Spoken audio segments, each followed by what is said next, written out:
Hi friends, this is Vijay from Dhruvam Academy. TNPSC syllabus பொறுத்த வரைக்கும் unit 5 இந்திய பொருளாதாரம். இந்த யூனிட் 5ல இருந்து மட்டும் டோட்டலாக 20 கொஸ்டின்ஸ் வந்து கேட்பாங்க.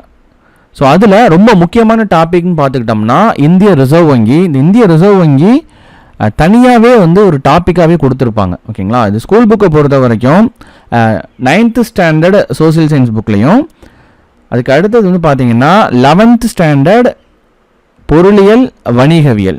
ஸோ அங்கெல்லாம் வந்து பார்த்தீங்கன்னா உங்களுக்கு இந்த லெசன் வந்து கவர் ஆகும் ஸ்கூல் புக்ஸை பொறுத்த வரைக்கும். அது போக நம்ம நிறையா பாயிண்ட்ஸ் வந்து பார்த்தீங்கன்னா எக்ஸ்ட்ரா பாயிண்ட்ஸ் நம்ம எடுத்து டீட்டெயிலாக வந்து இந்த இந்திய ரிசர்வ் வங்கி அப்படிங்கிறத நம்ம கவர் பண்ணியிருக்கிறோம். இந்த வீடியோ ரொம்ப ரொம்ப ரொம்ப யூஸ்ஃபுல்லாக இருக்கும். எக்ஸாம் பாயிண்ட் ஆஃப் வியூவை பொறுத்த வரைக்கும் ஃபுல்லாக வந்து ஸ்கிப் பண்ணாமல் பாருங்கள்.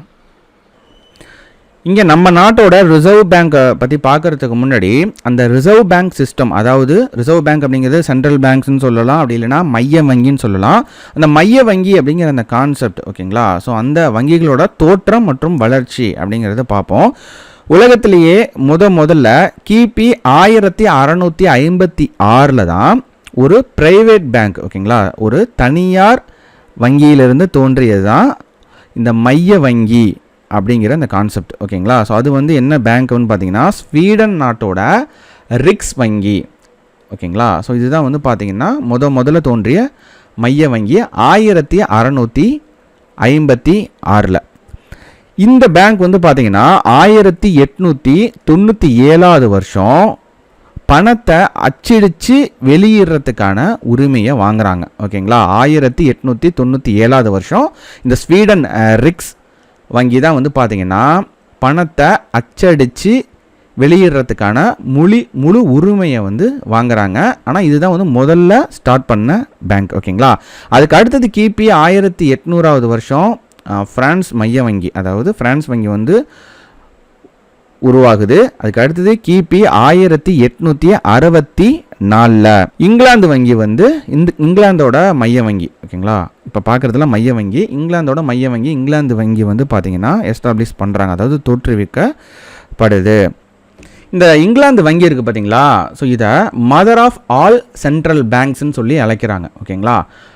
வங்கிகளின் வங்கி, அதாவது மைய வங்கிகளுக்கெல்லாம் ஒரு தாய் வங்கி மாதிரி இந்த வங்கியை வந்து அழைக்கிறாங்க. ஏன்னா இந்த வங்கி தான் மற்ற நாட்டோட மைய வங்கிகளுக்கெல்லாம் ஒரு மாதிரியாக வந்து இருந்திருக்கு, ஓகேங்களா. ஸோ இந்த வங்கியோட, அதாவது 1864 துவக்கப்பட்ட இந்த இங்கிலாந்து வங்கி தான் வங்கிகளின் வங்கின்னு சொல்லிட்டு உலக வங்கிகளின் வங்கியாக இதை அழைக்கிறாங்க. இங்கிலீஷில் வந்து பார்த்தீங்கன்னா mother of all central banks, ஓகேங்களா. இன்னொரு சிறப்பு பேரும் இருக்குது, the old lady of threadneedle street அப்படிங்கிற ஒரு சிறப்பு பெயரும் இருக்குது இந்த ஒரு வங்கிக்கு, ஓகேங்களா. ஸோ இதோட மாதிரியை வச்சு தான் வந்துட்டு இது எப்படிலாம் வந்து டெவலப் ஆகி என்னெல்லாம் இதில் ரூல்ஸ் அண்ட் ரெகுலேஷன்ஸ் வந்து இருக்குது, எந்த மாதிரிலாம் வந்து வழிநடத்தி போகுது அப்படிங்கிறத பார்த்து தான் உலகத்தில் அடுத்தடுத்த வந்த வங்கிகள்லாம் வந்து இது ஒரு மாதிரியை எடுத்துக்கிட்டதுனால இதை வங்கிகளின் வங்கி, mother of all central banks அப்படின்னு சொல்கிறாங்க. இது உலகத்தோட 8வது பழமையான வங்கி. இத்தனை சிறப்பு வந்து இருக்குது இந்த இங்கிலாந்து வங்கி, ஓகேங்களா. அதுக்கு அடுத்தது கிபி 1920 நடந்த பன்னாட்டு நிதிய மாநாடு, அதாவது இன்டர்நேஷ்னல் ஃபினான்ஸ் கான்ஃபரன்ஸ் எங்கே நடக்குதுன்னா ஃப்ரான்ஸில் வந்து நடக்குது. ஸோ அங்கே வந்துட்டு என்ன முடிவு பண்ணுறாங்க அப்படின்னா இந்த 1920 50களுக்குள்ளே வந்து பார்த்திங்கன்னா ஒவ்வொரு நாட்டிலையும் வந்துட்டு இந்த மைய வங்கி இந்த கான்செப்ட் வந்து கொண்டு வரணும் அப்படிங்கிறது மாதிரி வந்து முடிவு பண்ணுறாங்க. அதை அடிப்படையாக வச்சு தான் நம்மளோட ரிசர்வ் பேங்க் வந்து அமைச்சிருப்பாங்க, ஓகேங்களா. ஸோ அதன்படி வந்து பார்த்தீங்கன்னா கிபி 1921 தென்னாப்பிரிக்க ரிசர்வ் வங்கி, கிபி 1928 சீன மைய வங்கி, அடுத்தது கிபி 1934 நியூசிலாந்து ரிசர்வ் வங்கி, கிபி 1950 சிலோன் மைய வங்கி, அதுக்கடுத்தது கிபி 1954 இஸ்ரேல் மைய வங்கி, இதெல்லாம் வந்து அமைச்சிருப்பாங்க. இது எல்லாமே வந்து உலக அளவில் இருக்கக்கூடிய மைய வங்கிகள். அதுக்கு அடுத்தது நம்ம நாட்டு வங்கிகளோட தோற்றம் வளர்ச்சி, ஓகேங்களா. கிபி 1770 இந்துஸ்தான் வங்கி, இதுதான் இந்தியாவில் முதல்ல வங்கி அப்படின்னு வந்தது வந்து பார்த்தீங்கன்னா இந்த இந்துஸ்தான் வங்கி, பேங்க் ஆஃப் இந்துஸ்தான். கிபி 1770 வந்து ஆரம்பிக்கப்பட்ட வங்கி. இது வந்து எப்போ மூடப்பட்டது அப்படின்னா 1932 வருஷம் இந்த வங்கியை வந்து மூடிடுவாங்க. ஓகேங்களா. அதுக்கு அடுத்தது கிபி 1786 இந்திய பொதுவுடைமை வங்கி அப்படிங்கிறது நிறுவப்படுது. இது வந்து 1791 வந்து பார்த்திங்கன்னா இந்த வங்கி வந்து கலைக்கப்பட்டது. அதுக்கு அடுத்தது வந்து பார்த்திங்கன்னா கிபி 1806 கல்கத்தா வங்கி வந்து பார்த்திங்கன்னா உருவாகுது. இந்த 1806 இந்த கல்கத்தா வங்கி இருக்குது பார்த்தீங்களா, இது 1809 வருஷம் வங்காள வங்கின்னு சொல்லிட்டு பெயர் மாற்றம் அடையுது. இந்த கல்கத்தா வங்கி தான் 1809 வருஷம் வங்காள வங்கி அப்படிங்கிற பெயர் மாற்றம் அடையுது. அப்புறம் கிபி 1840 பம்பாய் வங்கி. அடுத்தது கிபி 1843 மெட்ராஸ் வங்கி. இந்த 3 வங்கியும் வந்து ரொம்ப முக்கியம். ஸோ இந்த 3 வங்கியும் வந்து என்ன சொல்லுவாங்கன்னா பிரசிடென்சி வங்கிகள்னு சொல்லுவாங்க. அதாவது வங்காள வங்கி, பம்பாய் வங்கி, மெட்ராஸ் வங்கி. வங்காள வங்கி அப்படிங்கிறது 1806 துவக்கப்பட்ட கல்கத்தா வங்கி தான் 1809 பெயர் மாற்றம் அடைஞ்சு வங்காள வங்கின்னு மாறும். இந்த 3 வங்கியும் வந்து பார்த்திங்கன்னா பிரசிடென்சி வங்கிகள், அதாவது மாகாண வங்கிகள். நோட் பண்ணிக்கோங்க. அதுக்கு அடுத்தது கிபி 1881 அவுத் வணிக வங்கி. இது இந்தியர்களால் நிர்வகிக்கப்பட்ட முதல் வங்கி. ஓகேங்களா. ஸோ இதோட நிர்வாகம் வந்து பார்த்திங்கன்னா முழுக்க இந்தியர்கள். அதுக்கு அடுத்தது கிபி 1895 பஞ்சாப் நேஷ்னல் வங்கி. இந்த பஞ்சாப் நேஷ்னல் வங்கி முழுமையாக இந்தியர்களால் 1895 வருஷம் முதல்ல தொடங்கப்பட்ட வங்கி இந்த பஞ்சாப் நேஷ்னல் வங்கி. ஸோ இதெல்லாம் இந்த வங்கிகளோட சிறப்புகள். அதுக்கு அடுத்தது கிபி 1911 இந்திய மத்திய வங்கி. இது வந்து பார்த்தீங்கன்னா சுதேசி வங்கி அப்படின்னு அழைச்சிருக்கிறாங்க. ஓகேங்களா. சுதேசி வங்கி அப்படிங்கிற பெயர்லையும் வந்து அழைக்கப்படுது. அதுக்கு அடுத்தது கிபி 1921 இந்திய இம்பீரியல் வங்கி. இந்த இந்திய இம்பீரியல் வங்கி அப்படிங்கிறது ஒன்றும் கிடையாது. நம்ம இங்கே மேலே பார்த்தோம் பார்த்தீங்கன்னா இந்த வங்காள வங்கி, பம்பாய் வங்கி, மெட்ராஸ் வங்கி, இது 3மே வந்து பார்த்தீங்கன்னா மாகாண வங்கி, அதாவது பிரசிடென்சி பேங்க்ஸ்ன்னு சொன்னோம். இது 3ஐயும் இணைச்சி தான் வந்து பார்த்தீங்கன்னா இந்த இந்திய இம்பீரியல் வங்கி வந்து உருவாகும். அந்த 3மே இணைஞ்சது. அதுக்கு அடுத்தது 1935 இந்திய மைய வங்கி உருவாகுது. அதாவது இப்போ இருக்கிற ஆர்பிஐ. இதுதான் வந்து பார்த்திங்கன்னா இந்தியாவோட ரிசர்வ் பேங்க். இந்திய மைய வங்கி உருவாகிறது வந்து பார்த்திங்கன்னா 1935. ஸ்டார்டிங்கில் வந்து பார்த்திங்கன்னா ஒரு ப்ரைவேட் செக்டார் மாதிரி தான் வந்து உருவாகும். அதுக்கு அடுத்தது வந்து பார்த்திங்கன்னா இது நாட்டுடைமையாக்கப்பட்டது. அது எல்லாமே நம்ம டீட்டெயிலாக வந்து பார்க்க போகிறோம். அடுத்தது கிபி 1949 தான் இந்த இந்திய ரிசர்வ் வங்கி வந்து நாட்டுடைமையாக்கப்பட்டது. அதுக்கு அடுத்தது கிபி 1955 ஸ்டேட் பேங்க் ஆஃப் இந்தியா வந்து உருவாகுது. ஸ்டேட் பேங்க் ஆஃப் இந்தியா அப்படிங்கிறது ஒன்றும் கிடையாது. இந்த இம்பீரியல் வங்கி தான் இங்கே ஸ்டேட் பேங்க் ஆஃப் இந்தியாவாக வந்து மாறும் 1955.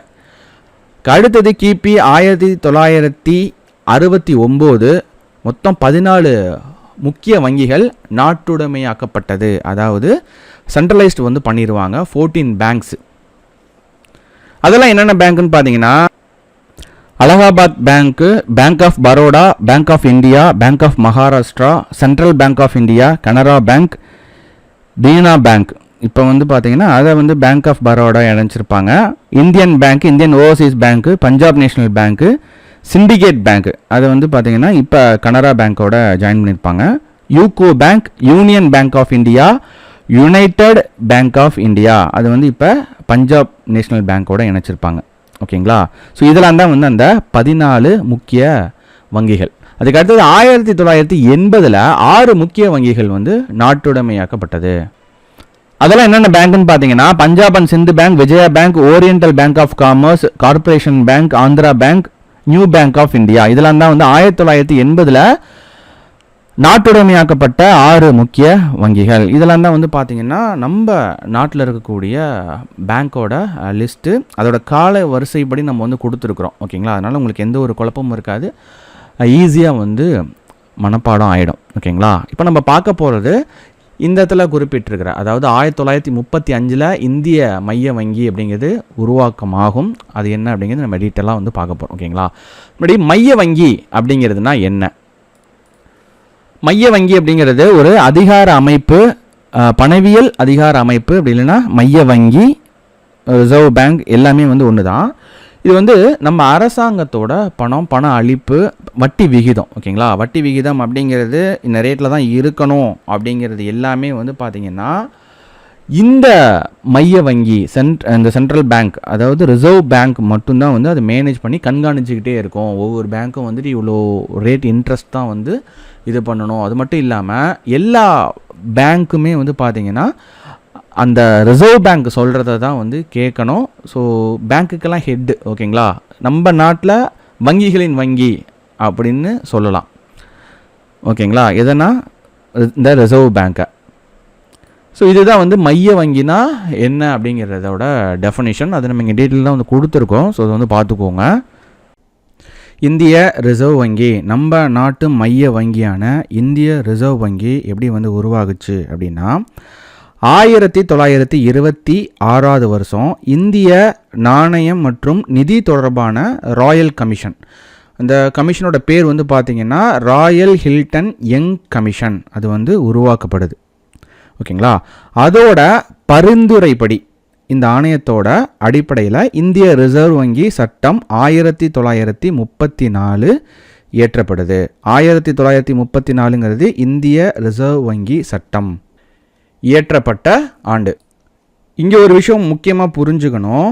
இந்த இந்திய ரிசர்வ் வங்கி சட்டம் அப்படிங்கிறது எதோட அடிப்படையில் இயற்றப்பட்டுச்சு அப்படின்னா, எந்த மாடல், ஓகேங்களா, எந்த கைட்லைன்ஸில் இருந்து ஏற்றப்பட்டது அப்படின்னா, டாக்டர் பிஆர் அம்பேத்கர் அவர் எழுதின பணத்தின் சிக்கலும் அதன் தீர்வும், the problem of the rupee and its solution அப்படிங்கிற ஆராய்ச்சி கட்டுரையை அடிப்படையாக வச்சு தான் இந்த ஆர்பிஐ அடிப்படை சட்டம் 1934 உருவாக்கப்படுது. ஓகேங்களா? இந்திய ரிசர்வ் வங்கி சட்டத்தோட மசோதா நிறைவேற்றப்பட்டு கவர்னர் ஜெனரலோட ஒப்புதலும் 1934 பெறப்படுது. இதோட அடிப்படையில் 1935 வருஷம் ஏப்ரல் 1ஆம் தேதி ரிசர்வ் வங்கியானது இந்தியாவின் மத்திய வங்கியாக அமைக்கப்படுது. ஓகேங்களா? ஸோ இது ஃபஸ்ட்டு வந்து அமைக்கப்பட்டப்ப எவ்வளோ மூலதனம்னா ஒரு 5 கோடி மூலதனத்தோட இன்வெஸ்ட்மெண்ட்டோட வந்து அமைக்கிறாங்க. இந்த 5 கோடி மூலதனமும் எப்படி பிரிக்கிறாங்க அப்படின்னா ஷேர்ஸாக வந்து பிரிக்கிறாங்க. அதாவது 5 லட்சம் எண்ணிக்கையிலான ஷேர். ஓகேங்களா? மொத்தம் வந்து 5 லேக் ஷேர்ஸாக வந்து பிரிக்கிறாங்க. ஒவ்வொரு ஷேரும் வந்து பார்த்திங்கன்னா ரூபாய் 100 வந்து இருக்குது. ஓகேங்களா? ஸோ இந்த மாதிரி ஷேராக வந்து பார்த்திங்கன்னா பிரித்து ஸ்டார்டிங்கில் தனியார்கிட்ட தான் வந்துட்டு இந்த ரிசர்வ் வங்கி அப்படிங்கிறது இருந்திருக்கு. எல்லா பங்கும் வந்து பார்த்திங்கன்னா அரசு சாராத தனியாரிடமே இருந்தது. அதுக்கு அடுத்தது 1937 வருஷம் தலைமை அலுவலகம். ஓகேங்களா? ஸோ இதெல்லாம் வந்து எங்கே நடக்குதுன்னா, இந்த ரிசர்வ் பேங்க் வந்து பார்த்திங்கன்னா கல்கத்தாவில் இருந்திருக்கு. அதை வந்து 1937 வருஷம் வந்து மும்பைக்கு மாற்றிட்டாங்க. ஸோ இப்போ வரைக்கும் அது மும்பையில் தான் இருக்குது. அப்போ ரிசர்வ் பேங்க்கோட தலைமையகம் எங்கே அமைந்துள்ளது அப்படிங்கிற கொஷின் வந்து கேட்டிருக்கிறாங்க. மும்பை. இது நோட் பண்ணிக்கோங்க. அதுக்கு அடுத்தது 1949 வருஷம் ஜனவரி 1. ஓகேங்களா? ஸோ ஜனவரி 1ஆம் தேதியில் தனியார் பங்குகளை கைப்பற்றி இந்த வங்கி வந்து பார்த்திங்கன்னா தேசியமயமாக்கப்பட்டது. எந்த சட்டத்தோட கீழேனா, பொது உடைமை மாற்றம் சட்டம் 1948 கீழ் இந்திய அரசு ரிசர்வ் வங்கியை தேசியமயமாக்கப்பட்டு மத்திய அரசுக்கு சொந்தமானது. ஸோ இப்போ அந்த ஒரு ஷேர்ஸ்லாம் வந்து கொடுத்துருப்பாங்கள்ல, இந்த ப்ரைவேட் பர்சன்ஸு மக்கள் வந்து வாங்கியிருப்பாங்கள்ல இந்த ஷேர்ஸ்லாம், அதுக்கெலாம் வந்து பார்த்திங்கன்னா ஏதாவது செட்டில்மெண்ட் வந்து பண்ணியிருப்பாங்க. ஓகேங்களா? ஸோ இதுதான் வந்து இந்த ரிசர்வ் பேங்க் அப்படிங்கிறது இந்தியாவில் வந்துட்டு எப்படி உருவாச்சு அப்படிங்கிறது அதோட ஹிஸ்ட்ரி இவ்வளோ தான். ஸோ இதை வந்து நம்ம அந்த இயர் ஆர்டர் படி பார்த்துக்கிட்டோம் அப்படின்னா நமக்கு மறக்கவே மறக்காது. ஓகேங்களா? ஸோ இந்த இந்திய ரிசர்வ் வங்கி மத்திய தலைமையகம் மும்பையில் இருக்குது. இங்கே வந்து ரொம்ப முக்கியமான பாயிண்ட்டு. ஓகேங்களா? அதுக்கு அடுத்தது 2017 வருஷத்துலேருந்து இந்திய மத்திய தலைமை அலுவலகம் மொத்தம் வந்து 33 துறைகள் கொண்டு உள்ளது. ஓகேங்களா? அடுத்தது மும்பை, டெல்லி, கொல்கத்தா மற்றும் சென்னை இந்த 4 இடத்துலையும் வந்து மண்டல அலுவலகங்கள் இருக்குது. துணைநிலை ஆளுநர்கள் தலைமையில் அது செயல்படுது. ஓகேங்களா? மொத்தமாக வந்து பார்த்திங்கன்னா 19 பிராந்திய அலுவலகங்களும் 11 துணை அலுவலகங்களும் ரிசர்வ் வங்கியின் கீழே செயல்படுது. இது 2017 நிலவரப்படி. இது வந்து புக் இன்ஃபர்மேஷன். ஓகேங்களா? ஸோ இதோட கட்டமைப்பு எப்படிங்கிறது பார்ப்போம். ஆர்பிஐயோட கட்டமைப்பு அப்படிங்கிறது ஆர்பிஐ. ஸோ அதில் வந்து பார்த்திங்கன்னா 2 செட் ஆஃப் டைரக்டர்ஸ் வந்து இருப்பாங்க. ஓகேங்களா? ஒரு செட் ஆஃப் டைரக்டர் வந்து பார்த்திங்கன்னா அதிகாரப்பூர்வ இயக்குனர், அதாவது அஃபீஷியல் டைரக்டர்ஸ். அதுக்கு அடுத்தது வந்து பார்த்திங்கன்னா அதிகாரப்பூர்வமற்ற இயக்குனர், நான் அஃபீஷியல் டைரக்டர்ஸ். இந்த அதிகாரப்பூர்வ இயக்குனரை பொறுத்த வரைக்கும் ஸோ ஆளுநர், கவர்னர் வந்து இருப்பார். அதுக்கு அடுத்தது அவருக்கு கீழே துணைநிலை ஆளுநர் 4 மெம்பர்ஸ். ஓகேங்களா? 4 மெம்பர்ஸ்க்கு குறைவில்லாமல் இருக்கணும். அதுக்கு அடுத்தது அதிகாரப்பூர்வமற்ற இயக்குநர்கள்னு பார்த்தா மொத்தம் வந்து பார்த்திங்கன்னா 12 பேர். அதில் 10 இயக்குநர்கள் பல்வேறு துறைகளில் இருந்து இருப்பாங்க, வெவ்வேறு ஃபீல்டு. ஓகேங்களா? ஸோ அது வந்து பார்த்திங்கன்னா பிஸ்னஸாக இருக்கலாம். ஸோ வெவ்வேறு ஃபீல்டில் இருந்துட்டு இருப்பாங்க. 2 பேர் வந்து பார்த்திங்கன்னா அரசு அதிகாரிகளாக இருப்பாங்க. மொத்தம் வந்து 12 பேர். இது நோட் பண்ணிக்கோங்க. அதுக்கு அடுத்தது 4 இயக்குநர்கள் வந்து பார்த்திங்கன்னா உள்ளூர் அமைப்புகளிலிருந்து இருப்பாங்க.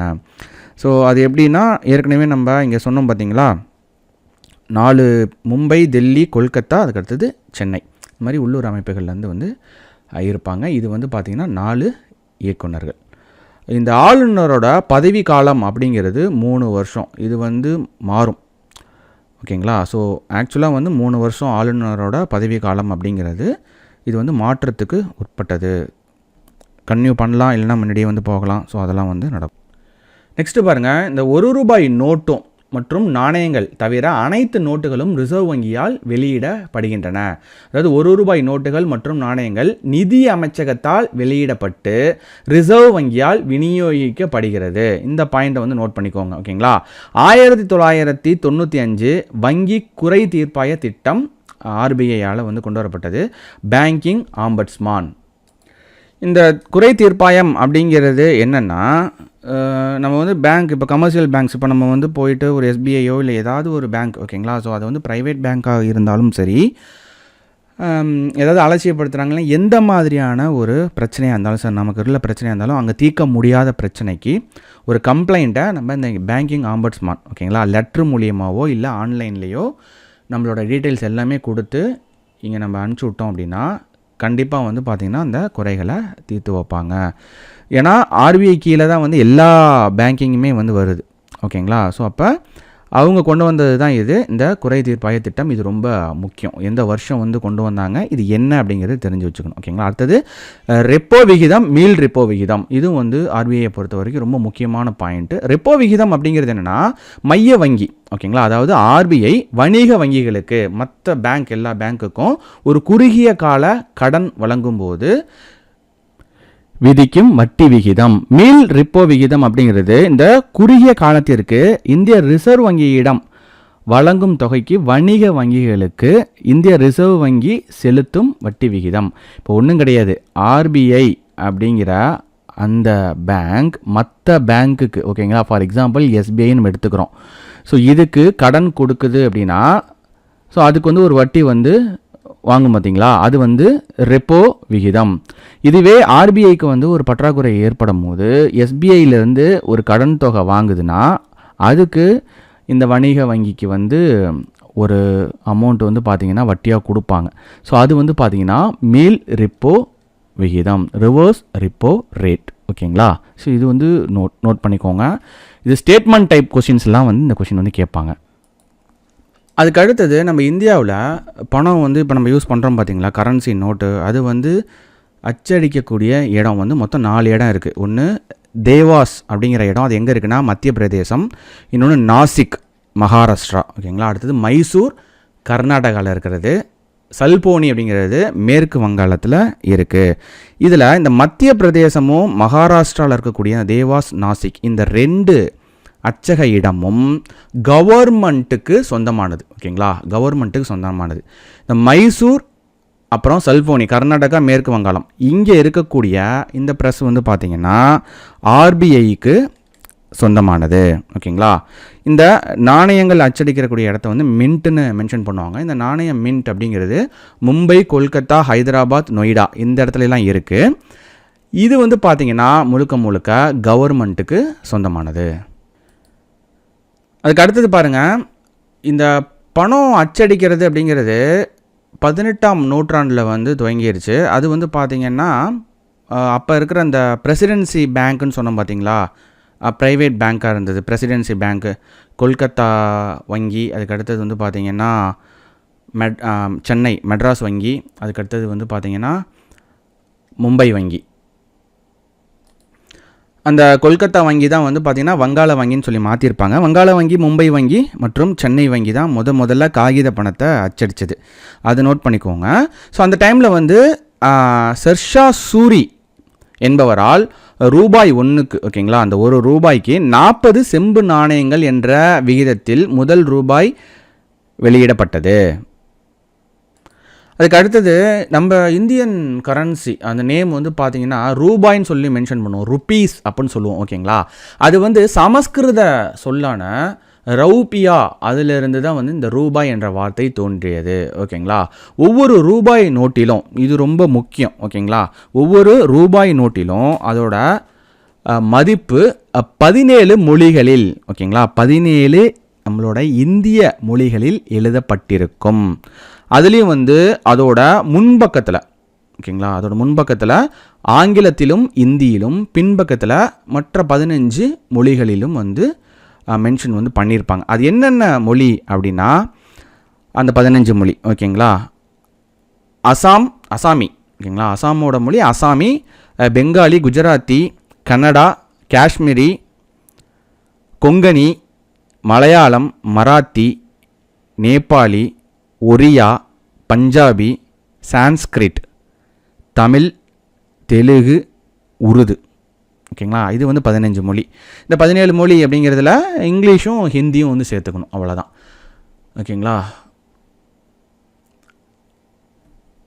அதுக்கு அடுத்தது இப்போ இருக்கிற ரூபாய் நோட்டு, ஓகேங்களா. ஸோ அதில் வந்து பார்த்திங்கன்னா இந்த மாதிரி ஒரு சிம்பிள் இருக்கும், ரூபாயோட அந்த சைன். அது வந்து யார் வந்து வடிவமைச்சது அப்படின்னா டி உதயகுமார் அப்படிங்கிறவர் தான் வந்து பார்த்திங்கன்னா இந்த இந்திய ரூபாய் குறியீடு இதை வந்து வடிவமைச்சிருக்காரு, ஓகேங்களா. இது வந்து ரொம்ப முக்கியமான பாயிண்ட் எக்ஸாம் பாயிண்ட் ஆஃப் வியூவில். அதுக்கு அடுத்தது 11th எக்கனாமிக்ஸ் புக்கில் வந்து பார்த்திங்கன்னா இருக்கக்கூடிய வங்கியல் அப்படிங்கிற லெசனில் ஆர்பிஐ அந்த செக்மெண்ட்டில் ஒரு 16 ஹெட்டிங் ஒன்று கொடுத்துருப்பாங்க, ஓகேங்களா. அந்த ஹெட்டிங்லாம் ரொம்ப முக்கியம் புக்கை பொறுத்த வரைக்கும், அதை வந்து பார்த்துக்கோங்க. ஏன்னா ஸ்டேட்மெண்ட் டைப் கொஸ்டின்ஸில் அதிலிருந்து தான் கொஸ்டின்ஸ், டைரக்ட் கொஸ்டின்ஸ் வந்து வந்திருக்கு, ஓகேங்களா. இப்போ ஆர்பிஐயோட பணிகள் அப்படின்னு பார்த்தீங்கன்னா காகித பணம் வெளியிடுதல், ஓகேங்களா. இது என்னென்னா கரன்சி நோட்ஸ் வந்து வெளியிடுறாங்க, அதுக்கப்புறம் டேமேஜான நோட்ஸ்லாம் வந்து திரும்ப வாங்கிட்டு அதை வந்து அழிக்கிற அந்த மாதிரியான ஒர்க்லாம் வந்து பண்ணுறாங்க. அரசின் வங்கியாக செயல்படுது. அதுக்கு அடுத்தது இந்திய வங்கி அமைப்புகளை நெறிப்படுத்துதல், ஓகேங்களா. ஸோ ஏன்னா ஆளாளுக்கு ஒரு இன்ட்ரெஸ்ட்டு அந்த மாதிரி எதுவும் போடாமல் ஸோ எல்லாத்தையும் வந்துட்டு ஒரு கட்டுப்பாட்டில் வைக்கிறது, ஓகேங்களா. அந்நிய செலாவணியின் பாதுகாவலன் யாருன்னு பார்த்தீங்கன்னா ஆர்பிஐ. அதாவது கடன் அளிப்பை நெறிப்படுத்துதல், வங்கி குறை தீர்ப்பாய திட்டம் 1995 கொண்டு வந்த அந்த பேங்கிங் ஆம்பட்ஸ்மான், ஓகேங்களா. அதுக்கடுத்தது வங்கிகளின் வங்கிங்களா. ஸோ இந்திய வங்கிகளின் வங்கி அப்படிங்கிறது என்னென்னா ஆர்பிஐ. இதுவே உலக வங்கிகளின் வங்கி அப்படின்னா இங்கிலாந்து மைய வங்கி, ஓகேங்களா. அதுக்கு அடுத்தது வங்கி உரிமைகள் வழங்குபவர். ஸோ புதுசாக வந்துட்டு ஒரு பேங்க் ஒன்று ஓப்பன் பண்ணணும், ஒரு பேங்க்கை வந்து எஸ்டாப்ளிஷ் பண்ணணும் அப்படின்னா ஸோ பெர்மிஷன் யார்கிட்ட வந்து நம்ம வாங்கணும் அப்படின்னா ஆர்பிஐட்ட கண்டிப்பாக அதோட ரூல்ஸ் அண்ட் அந்த கைட்லைன்ஸ் படி வந்துட்டு போய் நம்ம அப்ரோச் பண்ணி அந்த இது வாங்கணும். ஓகேங்களா? ஸோ இதெல்லாம் தான் வந்து இந்திய ரிசர்வ் வங்கி, அதாவது ஆர்பிஐயில் இருக்கக்கூடிய முக்கியமான பாயிண்ட்ஸ். இதில் வந்து பார்த்திங்கன்னா 9th ஸ்டாண்டர்ட், அதுக்கு அடுத்தது 11th பொருளாதாரம் வணிகவியல். ஸோ இதில் இருக்கக்கூடிய லெசன்ஸ் நம்ம எடுத்து கொடுத்துருக்கோம். அது மட்டும் இல்லாமல் நிறைய எக்ஸ்ட்ரா பாயிண்ட்ஸ் நம்ம வந்து கொடுத்துருக்கோம். ஸோ ஆர்பிஐயை பொறுத்த வரைக்கும் இந்த இன்ஃபர்மேஷன் மட்டுமே போதுமானது. ஸோ இதை ஃபுல்லாக தரவாக வந்து பார்த்துட்டிங்க அப்படின்னாலே ஆர்பிஐலேருந்து எந்த மாதிரியான கொஸ்டின்ஸ் வந்து கேட்டாலும் உங்களால் ஆன்சர் பண்ணிட முடியும். So thank you friends, this is Vijay from துருவ மெக்கானிக்கல்.